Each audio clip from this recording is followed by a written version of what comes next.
Sir America पर जो कर्ज है वो किस तरह से इम्पेक्ट डाल रहा है सर गोल्ड पे? देखिए $40 ट्रिलियन का कर्ज है आज की डेट में, उनके जो इंटरेस्ट पेमेंट है वो उनके डिफेंस बजट से ज्यादा हो चुका है। तो ये डेफिनेटली रिस्की है बाजार के लिए, मगर आप इसको दूसरे तरीके से समझिए। आज भी $100 के नीचे उन्होंने अपने गोल्ड को वैल्यू कर रखा है, 5,000 टन गोल्ड जो वो होल्ड करते हैं। वो डेट को खत्म करना उनके लिए कोई बड़ी बात नहीं है। जिस दिन वो मार्केट ओके। वैल्यू पे ले आएंगे, बैलेंस शीट के अंदर खाली उनको एक छोटी सी एडजस्टमेंट एंट्री करनी है, निक्सन के बाद जो हुई नहीं है। तो जैसे ही वो एडजस्टमेंट एंट्री कहेंगे, पूरा का पूरा डेट जो है वो खत्म हो जाएगा।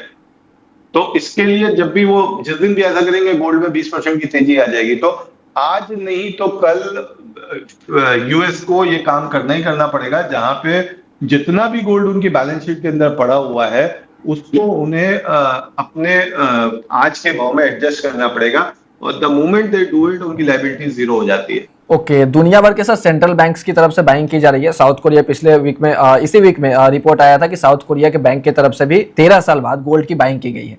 क्या सर यह दिखाता है कि लॉन्ग टर्म में गोल्ड 2 लाख पार पहुंच सकता है? सुमित जी, देखिए इस बात को मैं समझना होगा कि सेंट्रल बैंक जो है वो कंटिन्यूअस बाइंग कर रहे हैं 2022 के बाद से, जब से रशिया का जो पेमेंट था वो यूएस ने रोका था। तो जितने भी ओके। दो देश यूएस ट्रेजरी होल्ड करते हैं, उनको लगता है कि हमें अपने आप को हेज करने के लिए गोल्ड चाहिए ही चाहिए। बिकॉज गोल्ड क्वांटिटी को नहीं, आपके एसेट क्वालिटी को रिप्रेजेंट करता है। तो अब आप एक बात बताइए, मुझे अगर गोल्ड लेना है और कंटिन्यूअस बेसिस पे लेना है, तो वो तो जैसे मैंने अभी पीछे आपको बोला कि फाइनेंशियल मार्केट की खूबसूरती होती है कि वो हर एक इवेंट को पहले ही प्राइसिंग कर देते हैं। तो मुझे ऐसा लगता है कि ये जो सेंट्रल बैंक्स की 2027 तक की बाइंग है, वो मार्केट में फैक्टर इन ऑलरेडी हो चुकी है। बाजार में जो हमेशा तेजी आती है ना सर, ये तब आती है जब फैमिली ऑफिसेस, रिटेल, एचएनआई ये जब एंटर करते हैं। और ये जब एंटर करते हैं तो इनको जब बेचने के लिए हमें किसी ना किसी स्टोरी की जरूरत पड़ती है कि भाई ओके। हमें कोई स्टोरी चाहिए। तो वो स्टोरी बनती है कि भाई देखो सेंट्रल बैंक बाय कर रहे हैं। जब सेंट्रल बैंक बाय कर रहे हैं तो आप क्यों नहीं करोगे? चांदी की बैटरियां इतनी बन जाएगी, बैटरियों में चांदी इतनी लग जाएगी कि चांदी जो है वो खत्म हो जाएगी। 2007 में हमने पहली बार सुना था कि जिंक जो है वो 3 दिन के अंदर खत्म हो जाएगी। 20 साल हो गए, आज तक तो जिंक खत्म नहीं हुई। तो इस तरह की स्टोरीज ना हमेशा रिटेल्स के लिए, जब वो last end of the rally होता है और जब वो आता है, जब भाव एक्सपोनेंशियल भागना शुरू होते हैं, ये स्टोरीज जो है उनके लिए होती है। एज जो सेंट्रल बैंक है उसका तो काम ही है गोल्ड को बाय करना। तो वो गोल्ड को अपने आप को हेज करने के लिए बाय करेगा ही करेगा, and okay. Most of the part is factored in. Okay, ठीक है सर। लेकिन सर अगर मौजूदा सिनेरियो को देखें तो आपको क्या लगता है कब तक 2 लाख पार हो पाएगा गोल्ड?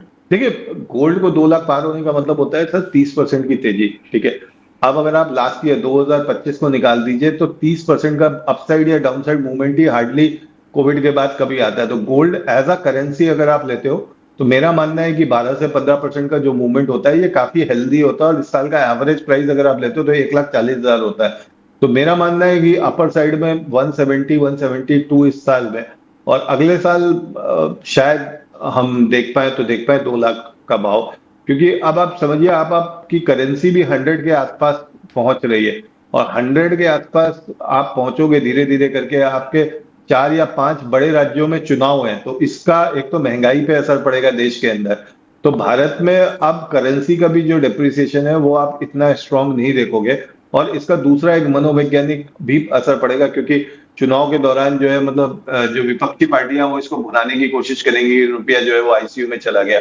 तो जो अभी पिछली रैली में हमने देखा कि एक रूपी डॉलर का भी एक सपोर्ट था, कि रूपी डॉलर भी तेजी से डिप्रिशिएट हो रहा था, जिसकी वजह से हम एमसीएक्स गोल्ड और सिल्वर में एक डबल मतलब दिन दूनी रात चौगनी तेजी देख रहे थे। तो मुझे लगता है कि 2 लाख का लेवल अभी इतनी जल्दी एक्सपेक्ट नहीं करना चाहिए।